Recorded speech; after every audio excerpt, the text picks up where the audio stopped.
"340 years ago, the disease most feared by everyone was the plague. The suffering and devastation of that time has passed into history. But for the tiny village of Eyam in Derbyshire, 1666 is remembered because of an extraordinary act of sacrifice." It's an example of Christian witness which this village should trumpet from the rooftops. At the height of the outbreak, the people of Eyam, led by their clergyman, made an oath that they would cut themselves off from the outside world to prevent the spread of the disease. As Jesus had surrendered his life on the cross, so they were prepared to do likewise. It's taken straight from the Bible.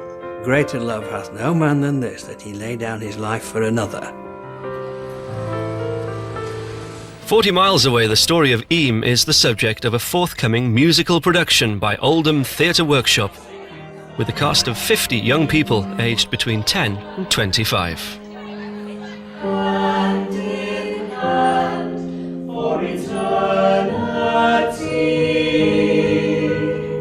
It's definitely the most touching play that we've done, because it's real.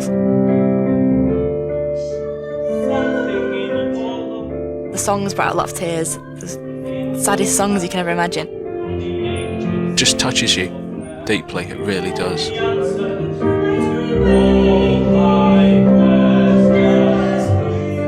The cast are used to performing their productions in local theatres, but tonight the directors, James and Eddie, have a surprise announcement.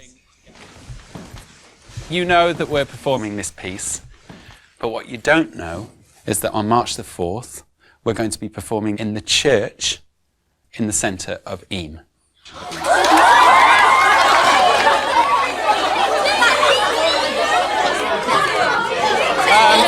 Anybody got any questions? Amber, hang on! Can we tell people this? Yes.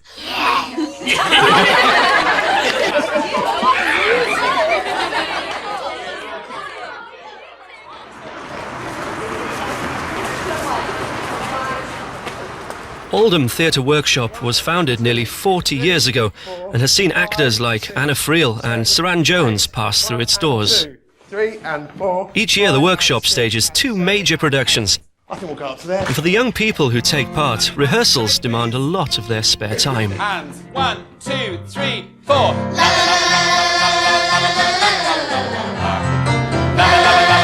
I've been coming since I was little, and it's not like school or college where you have to be there. It's like a big family. Even when I'm not doing workshops or shows, I'll just pop into the office for half an hour with a quick chat with everyone and a gossip. Red lorry. 1, 2, 3, 4. Red lorry, yellow, red lorry, yellow, red lorry, yellow, red lorry, yellow. As the cast of Eyam gathered for the first rehearsal, the choice of a story of self-sacrifice during the Great Plague was causing some raised eyebrows. Everything. 3, 4. In the past, we've been doing really happy plays, and to do a play about the plague, it was really upsetting and it bothered me quite a lot. I want you to walk around the room totally silently, and I don't want you to make contact in any way with anybody else. I want you to be on your own. Go. When Amber came home at night, the first thing she said was, "We're doing a story about the plague and everyone dies." And that was all we knew. So I just said, well, then you can't do it. Just didn't feel it was right. And I'd just like you to connect with them in some way. I don't think it was everyone's cup of tea at first, and some people were a bit ooh, about it. I thought it was a no-goer, an absolute no-goer. It's too emotional for young children to grasp. As you pass people, just look into their eyes. I actually got quite a cold shoulder from lots of people on my decision. And I think the kids were confused too. But I was absolutely hard and fast that we should do it. It's good. Keep going. A lot of very, very sad things happen in the story, but the essence of the story is so uplifting. It's got an amazing beauty about it because of the place it happens in. And, you know, anybody who's been to Eyam, it is so beautiful. Being out there on top of those hills, you are reminded what it feels like to be alive.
You know, I say to people, I come from Eyam, and they'll say to me, where's that? And I'll say, it's the Plague Village, have you not heard of it? People tag places with names, but I've never been ashamed of that name for the village. Some of my family died of the plague, and although it is tragic and they've been gone 300 and odd plus years gone, we still feel that emotion about what they did for us. Eyam is remembered because of the promises that they made, which were unique as far as we can tell. And they were highly effective. They contained the plague, but it may have meant a much higher mortality within the village. The Eyam population sacrificed themselves to save others. Peter Hawksworth died September the 20th. Anthony Blackwell died December. Anne Thorpe died April 5th. Anne Truckett died August. Lauren? Olivia, Vicky? Gemma? Martin? Cassie? We were told the story of the plague at the primary school, and at the time, when you're a child, it literally is just a story. Come and gather in a little.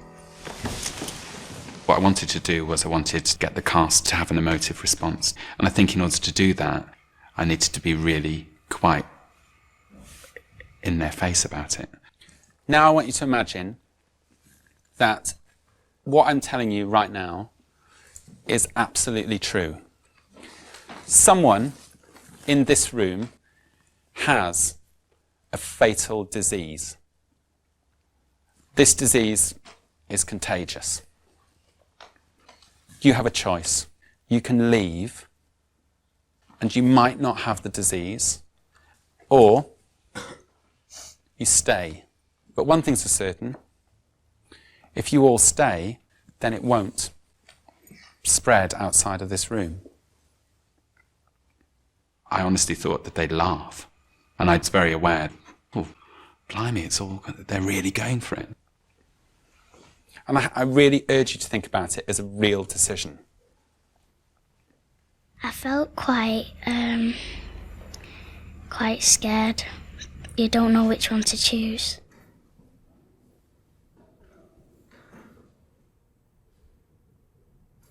It really made you think about what you're prepared to give up and what you're prepared to leave behind.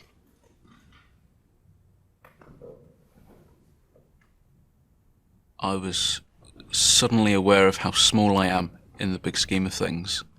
Sort of like a dot on the map. I don't feature. those of you who have decided to leave, leave.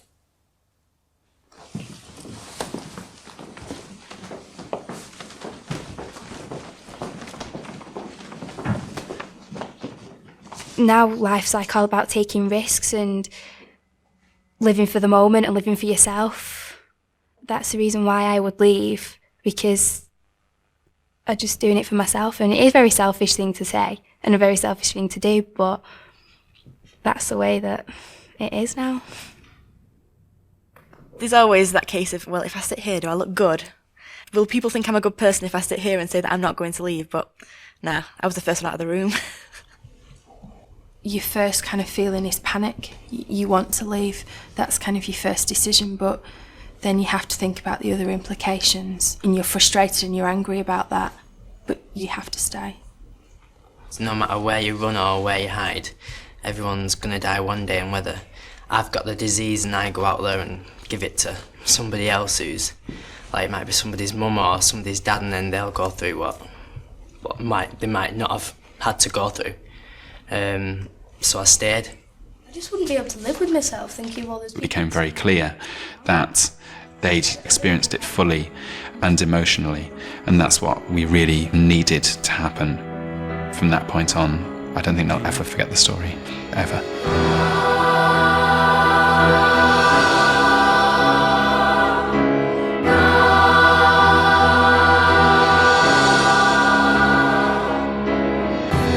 The traditional story is that tailors' materials sent from London were opened by the servant of the village tailor. A few days later, George Vickers took to his bed because he was very poorly, and he was the first person to die of the plague. And then just in that small area, a few days later, other people died. It's doubtful if they would have been recognised at that stage as plague victims, but when October came there were 23 victims. They clearly realised something was seriously wrong.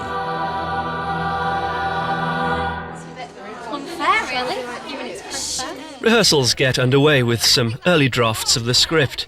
Everyone is given the opportunity to play different roles and get an overall feel for the play. Parts will not be cast for several weeks. Elizabeth Thornley. Jim? So let's start again. No, we've not got time. Well, traveller all the way from London, Mother said. Come before the fire, all through the night. We had to go through all the feelings that all these people would have felt, rather than just individual characters. We just drew on the emotions that we thought they would have felt, and it was kind of, we were all in the same boat, and it just helped us to bond, really. Mrs. Cooper's telling anyone who might care to listen. Telling them what? About a stranger. Stranger? All the way from London. I'm a fair traveller. Yeah, exactly. Where's your audience?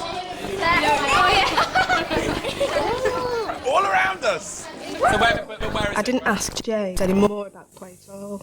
All I did was wait. Anna came home and then she told me more about it.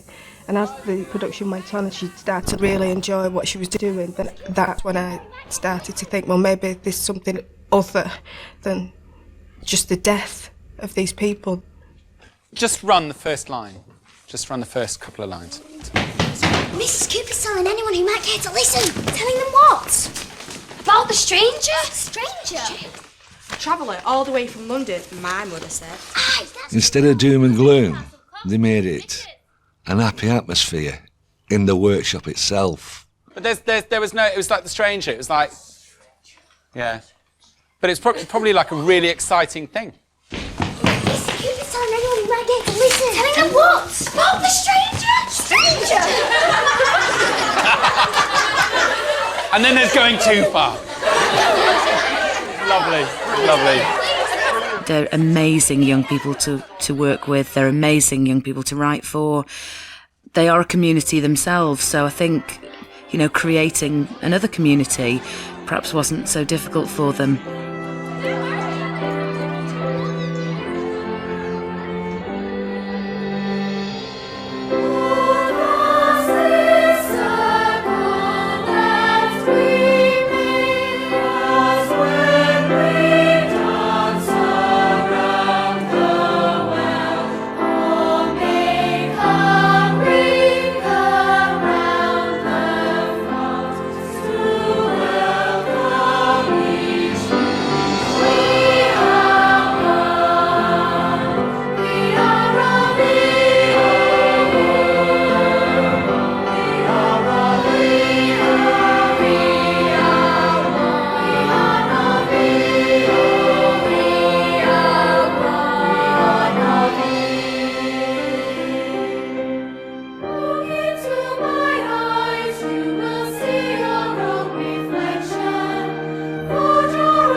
during the cold winter months when the fleas, the rats, people were less active, the disease tails off.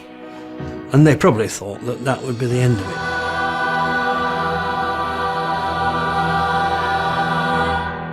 Meg? Is that you? You shouldn't speak. Just rest now. You are my friend. Do you mind, dear Emmett? I dare not close my eyes. Should the end come too soon?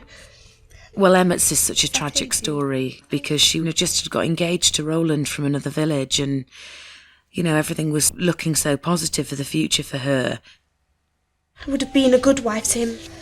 Please, speak not. And in time, I would have given him beautiful children. What's dying of the plague like? Do you think they just drift off gently? In pain, painful. Yeah, I'm sure they would have been in a bit of a mess, actually. But does it sound like this is a horrible moment? No, not at all. No. So I think in that sense you need to try to make the acting work. Yeah. Because I think the music itself is saying what we want to say. I see the sun coming down through the trees. I was just thinking about being this person so young and the feeling that you're not going to be able to fulfill all your ambitions and what you've wanted to do in life. It makes you realise that we're all going to die.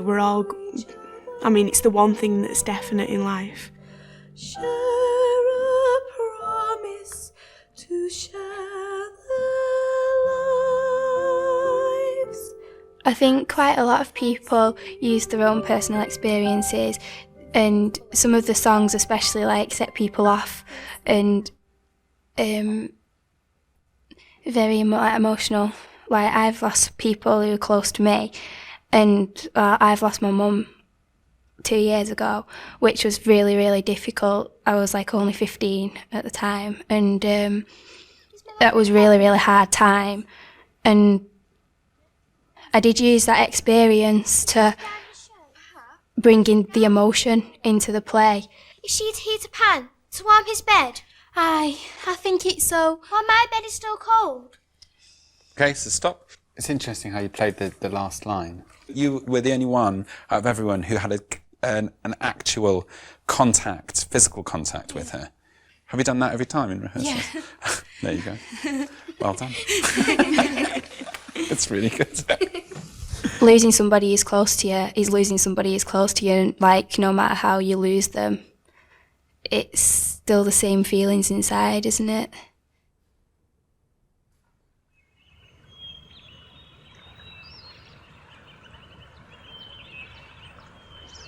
I see the sun coming down through the trees. Beneath them the church is bathed in golden light. It is so warm. Inside the church, girls are dressing the aisle. More flowers than you've ever seen before. There are candles alight all along to the altar, where a girl and a boy will vow to each other. Share a promise to share their lives. That's what I see. It's beautiful, Emmett. I will sleep now. I see a girl with flowers in her hair, wearing a dress with lace on the cuffs. I see her running barefoot through the fields and dancing beneath the willow trees with her love.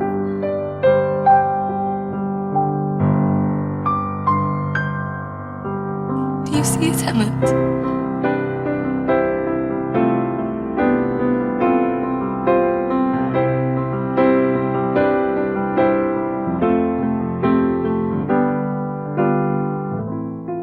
Emmett Siddle died April 29.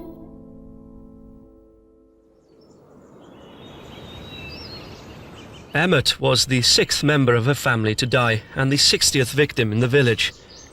At a time when many would have regarded the plague as a punishment from God, the community would have looked to the church. But the Reverend William Mompesson had only been appointed very recently. The worst parson that any village has got is the one they've got now, wherever they are and whoever they are. I can understand Mompesson's position because I've been here in Eyam just over a year and he had been here in Eyam just over a year when the plague came. It takes a long time in a rural community to get to know people and to win their trust. It was a lovely service, Mrs. Mompesson. Catherine, please. It fills us with happiness to be here. Our duty is to serve you as best we can. He came with a delicate wife who must have found life in Eyam pretty grim, miles from anywhere and at the edge of really rough country in those days. When the plague was recognised, Catherine decided to stay by her husband's side to help the villagers. But the Reverend William Mompesson's authority was compromised by his predecessor of 19 years, Thomas Stanley. A staunch Puritan, Stanley had resigned his post because he could not accept the new Book of Common Prayer. I think the journey that he's had to make. He's been the word in the village for a great many years, and then all of a sudden crisis hits. Who do people turn to in a crisis? Well, they turn to the person they know. Yeah. That's Stanley. Yeah. It's not the new upstart. No. Mompesson had the humility to recognise that Thomas Stanley could help him because he knew the people in a way that Mompesson didn't. They trusted him. On the other hand, when Stanley came into this house to meet Mompesson, he must have felt very hurt to visit the house that he had had to leave. This disease will spread, Mrs. Stanley. As soon as the climate becomes much less cruel, it will spread and people will die. I see this infliction as a test from the Lord himself. There was a certain amount of belief that really, if you were a good person and you hadn't sinned, then you would be saved. And Mompesson was a very, very well-educated man. He knows a lot about medicine. He knows a lot about physics. He's in a position to really help these people, but doesn't know how he can make them listen to him. I will need your full support in this. They had little in common in their Christian faith, but they were united in their front, and that united the village. Okay, listen up. Come on. Listen up, everyone. Two things. Stanley's going to come in from the back there. Okay? The oath that Mompesson and Stanley proposed is remembered because it asked the villagers to isolate themselves within the parish boundary. But the villagers also made 2 further promises aimed at containing the disease. Firstly, to close the church and worship in the open air. And secondly, to stop all burials in the churchyard. But instead lay our loved ones to rest in our gardens or fields. We shall be scattered. How shall we find us on Judgment Day? How shall we find us on Judgment Day? We lay stress on not running away, but to abandon eternal life to these people was much more grave than it may have been to the average person today. It's almost like taking them to the level of, say, animals, for instance, where you just put an animal in the field. We are as near to heaven lying beneath our own threshold as in any grounds upon earth. What say Thomas Stanley to that? The Lord has promised safety to those who trust in him. He has promised nothing to those who flee. When there's doubt at that moment, we deliberately made it a child that comes forward and almost brings everything back to the grassroots of what they really believe. Da, da, da, da, da, da. Have no fear, For if you should be taken, it is the will of God. I think faith definitely played a really, really big part. Otherwise, he wouldn't have been able to do it. These people were giving their lives in the same way as Christ had given his. A lot of people don't deal with Good Friday very easily because it's about death and dying. But, you know, you look beyond that to Easter Day, and there was a resurrection as well.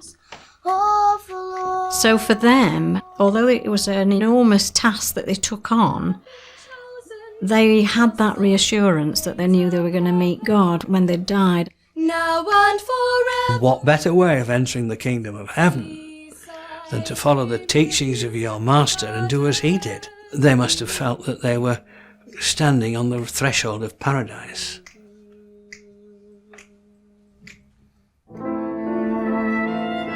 You do no wrong in taking this oath, and I will lay my hand to it.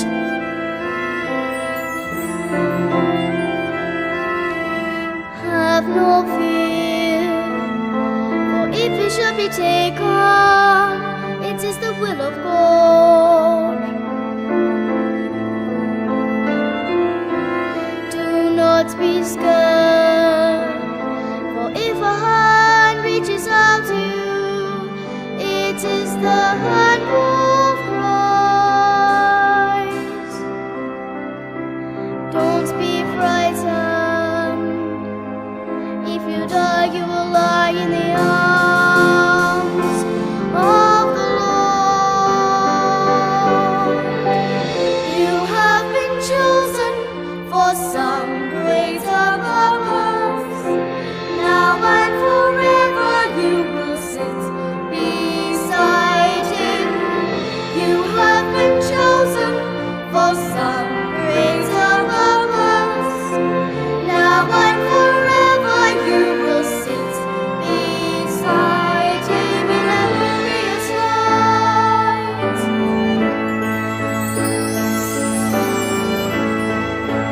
I will be first to swear it. Who will follow? Catherine Mompesson.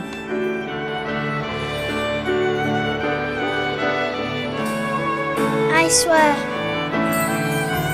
They made this great decision and they did this wonderful thing, and you have to make sure that you do them justice. Samuel Chapman. I swear. I don't know where they found the courage. Ruth Martin. Anne Wilson. I swear. I just think it's just overwhelming, like what they did. Alice Hawksworth. Elizabeth Frith. I swear. I think it would make them very happy that they will be going to heaven and God will be there to greet them. I swear. I swear. I swear. It was a big decision for them, and they rely on each other to get through it. I swear. I swear. People brought together in that single purpose at that moment. I swear. I swear. I thought they were very brave people.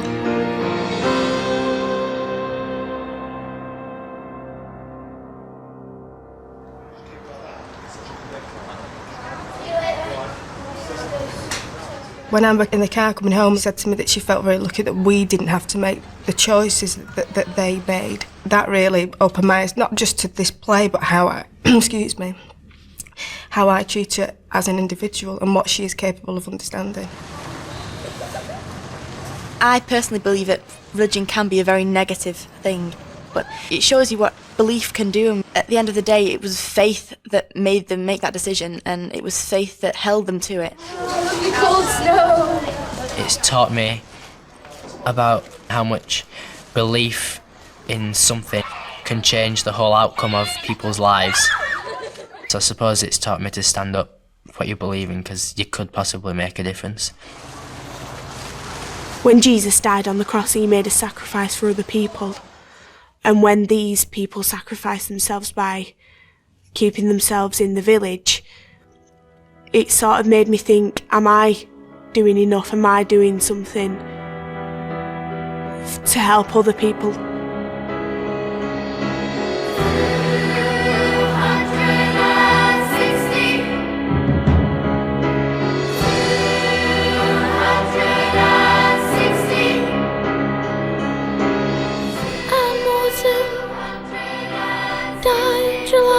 21st. One week before their performance in Eyam Parish Church, the cast spend a day in the village.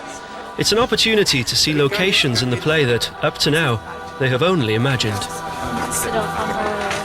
But for you, this just kind of shows how many people you lost, doesn't it? And in the space of 2 months. Yeah. Not even that. Yeah.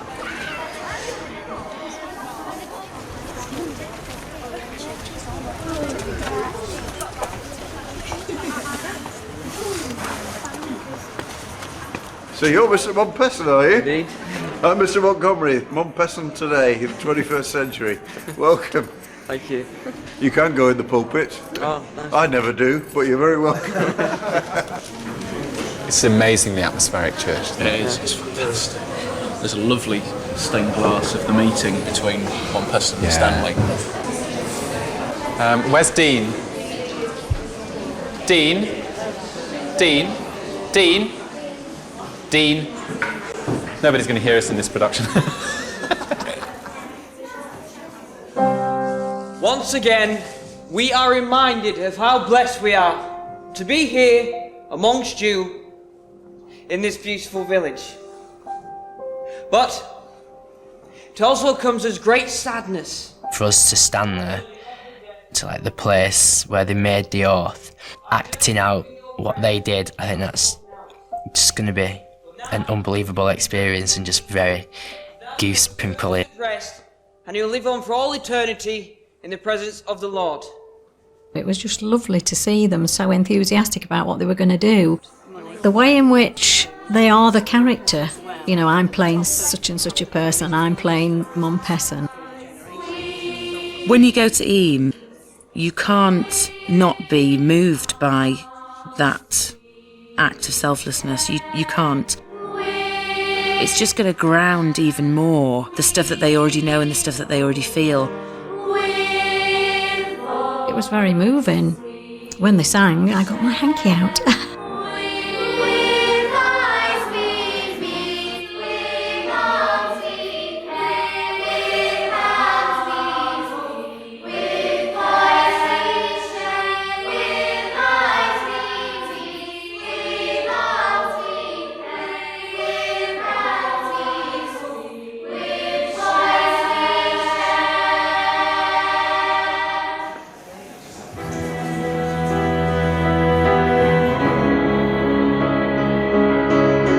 The plague was to reach its peak in August 1666.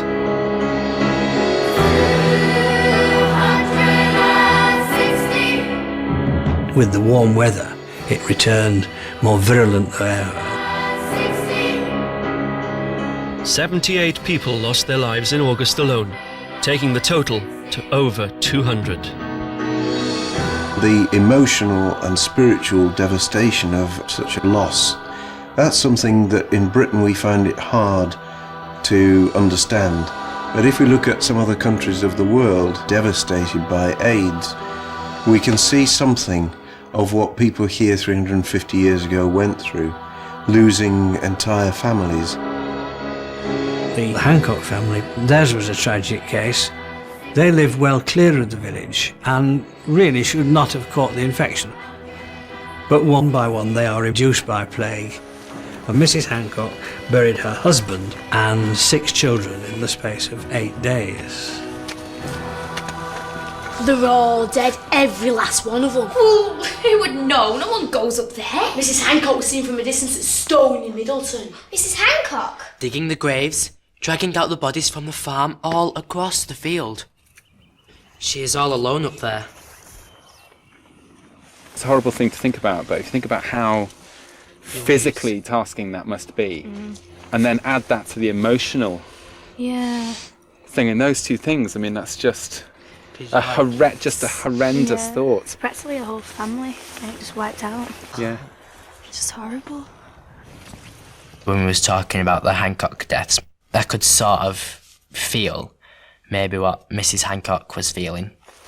My mum passed away 2 years ago, and I just felt like I was alone, like, because my mum was like my best friend, if you like. So is that like where we would have been playing, like the children would have played, and then like in the I know everything sort of happens for a reason, but why me, and why my mum, why at that time? And I suppose that'll never go away, and if there was a God, it could only be answered by one person, and he hasn't given me the answer. I don't believe there is a God no more.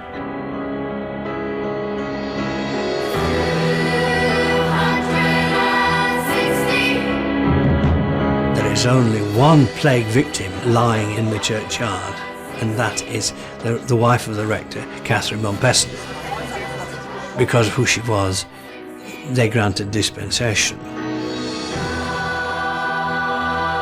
Catherine Mompesson died August 25th. Have you found yours, Marty? Yes, Samuel Chapman died on the same day as Mompesson's wife and Anne Frith. Oh yeah, because it says it, doesn't it, in that scene? Yeah, 25th Today we lost August. 3 others. He says, young Samuel Chapman, my dear wife, and Anne Frith. That's really Young scary. Samuel Chapman.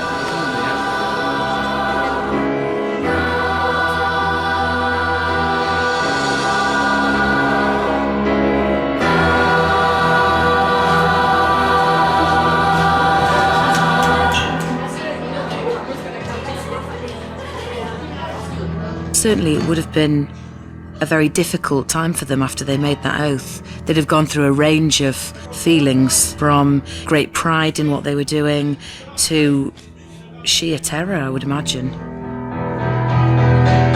You there, where have you come from? Stranger, are you alone? I think they would have felt trapped, like, oh gosh, what do we do now? Like they're waiting for death, but they don't know when it will come. They just have to carry on with their lives and hope for the best.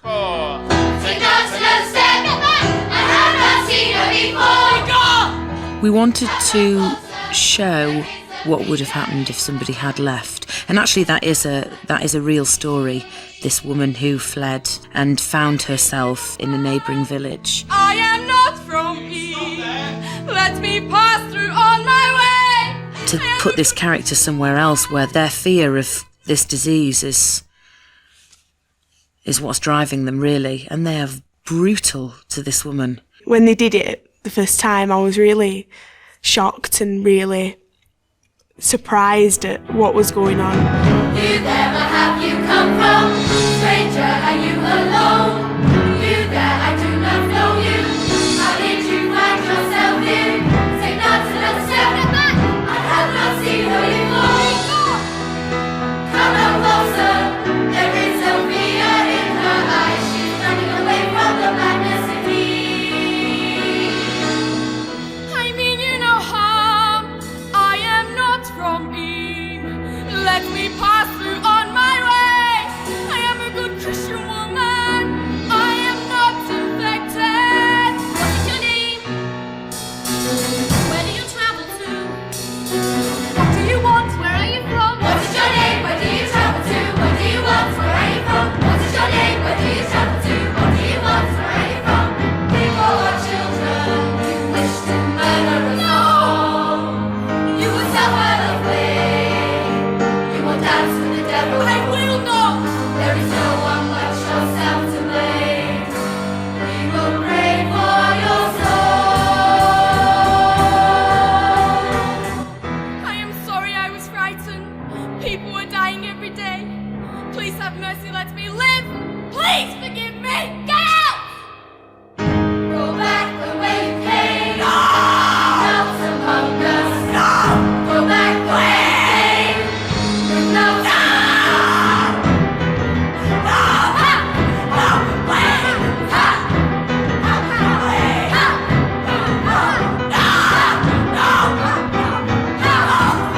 Way! Ha!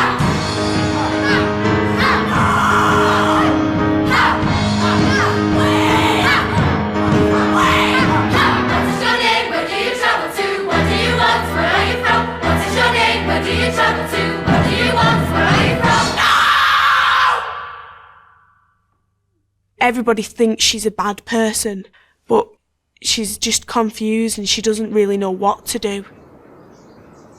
When she stumbled back into Eyam, they basically welcomed her back with open arms, probably because they all had thought about doing the same thing.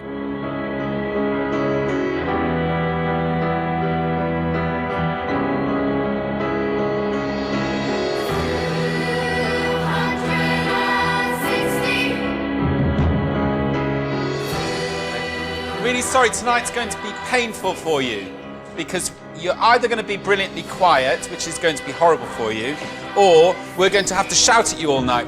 It's the final rehearsal in Oldham. The performance in Eyam Parish Church is tomorrow. We're on Megan Abel, page 20. I know. So we haven't done the beginning yet. There's no need. He'll be running the fields again on the marrow. I said marrow, innit? Ignore me! He's stupid! He'll be running the fields on the cucumber! Listen, you've got to work so hard and fast now. Concentrate. I think it's going to be a bit hectic, and I'm nervous. I'm really nervous because we've not really done anything properly. Up! Right. Pull yourselves together. Trekking on, travelling far, making the sea so far. No, we just did this. Trekking on the rest beneath, our blankets outside. They've never walked the show through in the church, and we only have limited time available to us tomorrow for them to do it. Chris, you need to die downstage here. Okay. Facing out! Thanks a lot! I've sung too much, so I've strained the back of my throat, so I have to rest my voice and drink honey and lemon. It's actually not very nice. Which way do you go around? I think everyone's going to have to really focus on what they're doing and everything, but I think that we'll get through, and I think it is going to be really good. I got my ticket, I'll be there, and I'm putting off a dinner dance to go. Amazing! Finally.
Dean, Joanna, Amber, Lane.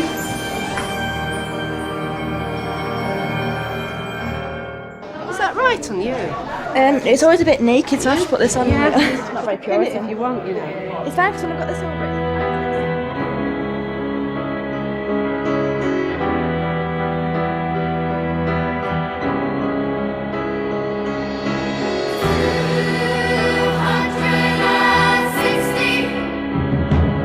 The plague lasted 14 months and killed 260 people.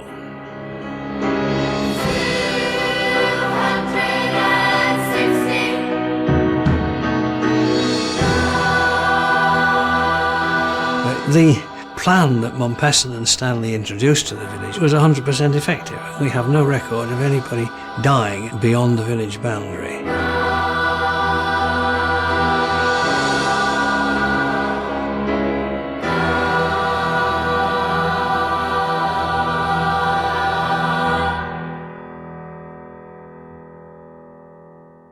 Don't forget what you're about to do. It's the most amazing, amazing occasion that we're all about to be a part of. And what a privilege to be able to perform it in the place where the story is from and actually play it to descendants from Eyam. It's just, I mean, I don't really have words to describe how I feel about that.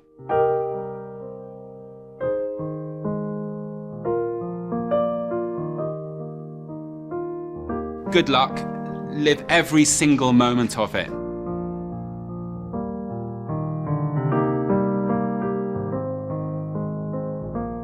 I was quite puzzled as to how they would make this story into this play Amber seemed to be loving so much. To be honest, I couldn't understand it until we saw the play. I knew there was something special coming up. I don't know why, but I just knew.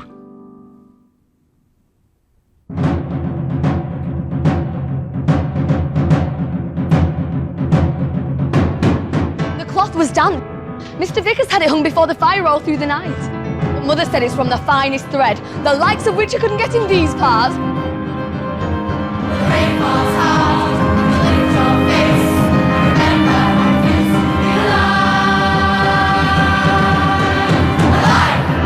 Once again, we are reminded of how blessed we are to be here in this beautiful village. There's talk of the terrible plague. This disease will spread, Mr. Stanley. I will need your full support in this. I do not need guidance from you, Mr. Montpesson. I shall seek guidance only from the Lord! I see the sun. Does that aid you? Thank you. Oh, my poor sweet darling Roland. Oh, I long to see him again. You will see him again, be it in this life or the next. We must agree upon this day to stay within the confines of Eyam until this dreadful sickness has departed us. You lost your dad. We've lost so many already. Heed the words of John. There is no greater love than to lay down one's life for a friend.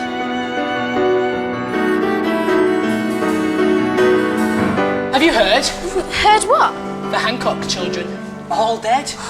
The law can be cruelly deed. Go back the way you came. No! Not among us. No! Go back the way you came. No!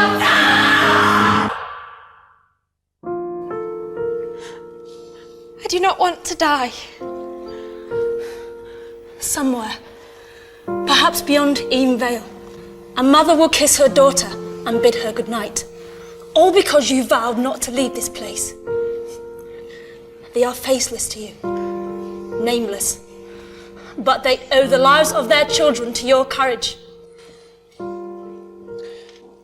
The 25th day of August 1666, we lost another 3.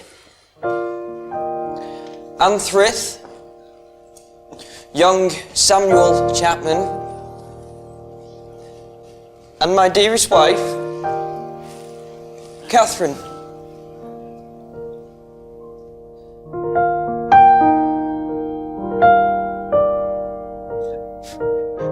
I have no fear of death,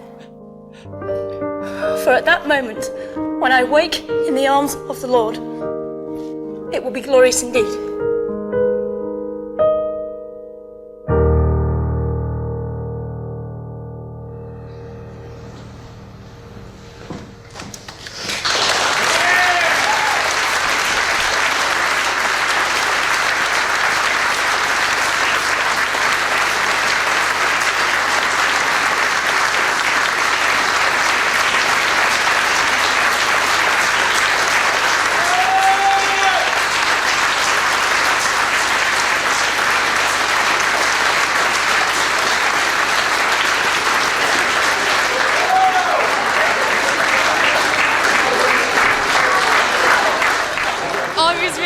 exciting and really emotional, and he's asking when everyone stood up at the end. I was like, oh my God, standing up, and it was so good. I've never felt nothing like that in my life before. We're just mingling in the crowd now, and the audience just mingling with the cast, and it's just fantastic. It's like you can't move for tears. It's amazing. I'm a sentimental old fat man. I am, I really am. It's not just the story, it's these young people so engaged in the material, so emotionally engaged. It was really powerful. Fantastic. Yeah, absolutely brilliant. Really proud of them. They really got into the essence, what it was all about. Dream come true. And when I went up to James, the director, afterwards, I just said, thanks a lot. And shook his hand, because I was filling up. But they pulled it off a treat, a real treat. I was proven wrong. We all took something away from it, but because he stretched them, it stretched us a little bit as well, emotionally, and it made us think a lot more, and we were a little bit humbled by it at the end. I am still now, but once we ran these fields and hills. I am silent, but once we sang the day. I am cold now, but once you kept me warm with your smile. I am gone now, but if you search the depths of your mind, you will always find me here.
Stand alone now, where once I filled the space beside you. Sometimes hand in hand, sometimes arm in arm.